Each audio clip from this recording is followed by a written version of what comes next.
Hey everyone out there in YouTube land, and welcome to a brand new Tell It Like It Is Thursday. Like always guys, I just want to remind you that I am not a professional, I am just a guy with an opinion, so you can agree with me, disagree with me, whatever. Alright guys, so we got two questions today, so let's get going. Question number 1. How do you deal with horrible bosses that cause trouble for your team but will open great career opportunities for you? Stick around or find another job. First of all, you have to remember that your career is a business. You have to think of yourself like you are your own personal company of one. And you are in the business of making yourself happy, and you are in the business of making sure that your business grows, which means, moving up the ladder or whatever your definition of growth is. Maybe you hit a spot in a company and you like it and you want to stay there. If that's the case, then obviously you don't want to put up with a horrible boss because they are going to continue to be your boss. However, if it is your goal to move up in the company and this horrible boss is going to help make opportunities for you, whether it be indirectly or they're actually helping you, odds are if they're a horrible boss, they're probably not helping you. They're probably helping you by accident. But if that's the case, then maybe it's worth it to stick around and just deal with them till you can move up to the position that you want to be, and hopefully they will no longer be your boss anymore, right? Because you have moved up, moved away to a different group, or done something to move away from this person. However, if they are so horrible that you just can't take it, then yeah, maybe it is time to find another job and or find a way to get them fired. That's always fun too. All right, next question, and this is a long one and it's a bit complicated, but here we go. I have an elderly widow friend who has a small dog who is deaf, blind, barely can walk, and is 14 years old. The dog can't hold its bladder very well, pees all over the house, and her house smells horrible, and she believes the dog is healthy. How do you tell a friend that they need to put their dog animal to sleep as the dog is in pain? Especially when the dog is like her child and was with her when her husband died, her kids are not in the picture at all, or do I just say nothing? Oh, this is a complicated one, right? Because really it needs to be their decision, right? Because it is their pet, and I have a dog, I have 3 cats, and they are like my children, right? And sure, no one wants to let go of their pets because it is horribly, horribly painful.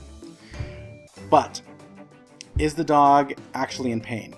That's another different question, right? Because, the dog can be deaf and blind and have trouble holding its bladder, but it could still be, happy. That doesn't mean that it needs to be put down because it's old and having problems. It just means that they're old, right? So, but do they have some type of malady that is causing them pain, that is ruining their quality of life? Now, obviously, the quality of life for the human seems like not so great if their entire house is filled with pee, because trust me, I had a cat that would pee everywhere, and it is not awesome to have pee everywhere. But really, I think what it comes down to, I think the animal will let you know when they're done. You know what I'm saying? Like, if that dog is still, wagging its tail and it is still eating its food and it knows how to find its bed and sleep, and it's hard to tell, you don't know if an animal's happy or sad, but you can sort of tell, right? I mean, we can kind of tell how our animals feel, I hope. At least we think we can. But yeah, it's not your animal, it's not your dog, so you don't necessarily see it every day. You don't get that feeling of knowing them and how the dog is and how the dog is acting and whether it's acting right or it's acting like something's really, really wrong with it. Because that is like a horrible conversation. You go up to someone and say, yo, you need to put your animal to sleep. That is never, ever, ever going to go well. So I guess in the end, I'm just going to say stay out of it. Because when that person is ready, they'll do it, and they'll know when it's time, and their animal will tell them when it's time. So yeah, on this one, I don't think there's any good way to say it. I don't think there's any way to say it without causing huge amounts of drama. So I would say, just hold your tongue and not say anything. So we had some really awesome questions today on Tell It Like It Is Tuesday, and I love having awesome questions. So everyone out there, please remember to ask me more questions. Use the hashtag TILIIT, Tell It Like It Is Tuesday, and I will find them on the internet, whether it be Twitter or Google Plus or in the comment section down below.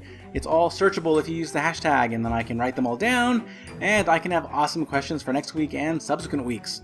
Also guys, in the comment section down below, let me know what you think. How do you feel about this whole evil boss thing? How do you feel about this poor 14-year-old dog and their owner? What should the situation be? Do you agree that they should just leave that one alone because it's going to cause so much drama? In the comments down below, let's get a discussion going. And guys, remember to thumbs up, comment, subscribe, and I've gotten some new subscribers, and I want to say hey to my new subscribers. Thank you for subscribing to my channel, and if you haven't subscribed to my channel yet, what are you waiting for? Hit that little subscribe button, and you will be able to get my videos in your newsfeed on YouTube every single Thursday. Till next time, guys, love and bubbles. Alright guys, first question. Do you think being gay is genetic or not? There are cases where identical twins are gay, and where one of them is and one isn't. That is a very interesting question, and you're right. That test case right there